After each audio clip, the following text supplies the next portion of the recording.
नमस्कार सर्वांना, good morning, शुभ प्रभात। आजचा आपला दिवस चांगला आणि आनंदात जावो। तर बघूयात सोयाबीन मार्केटचे बाजारभाव दिनांक 15 एप्रिल 2025 रोजीचे। राज्यात जर बघितलं तर जे बाजारभाव काय आहे, बदल किती झालेला आहे ते बघूयात। सध्या जर बघितलं तर जे बाजारात थोडासा बदल नक्कीच पाहायला मिळत आहे। काही बाजार समितीमध्ये जे क्विंटल मागे 100 ते 200 रुपयांनी वाढ आपल्याला या ठिकाणी पाहायला मिळत आहे। ही चांगली बाजू आहे। मात्र तरीसुद्धा सोयाबीनचे बाजारभाव 5000 रुपये प्रति क्विंटल पाहिजेच। सध्या जर बघितलं तर जे आहे नगर जिल्ह्यापासून सुरुवात करूया तर नगर जिल्ह्यामध्ये कमीत कमी 3850 रुपये आज बाजारभाव कमीत कमी आहे। तर जास्तीत जास्त या ठिकाणी 4300 रुपये तर 4500 रुपये बाजारभाव या ठिकाणी आहे।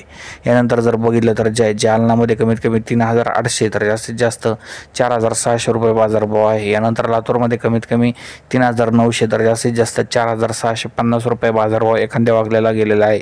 यानंतर जर बघितलं तर नाशिक लासलगावमध्ये कमीत कमी 3900 तर जास्तीत जास्त 4500 रुपये।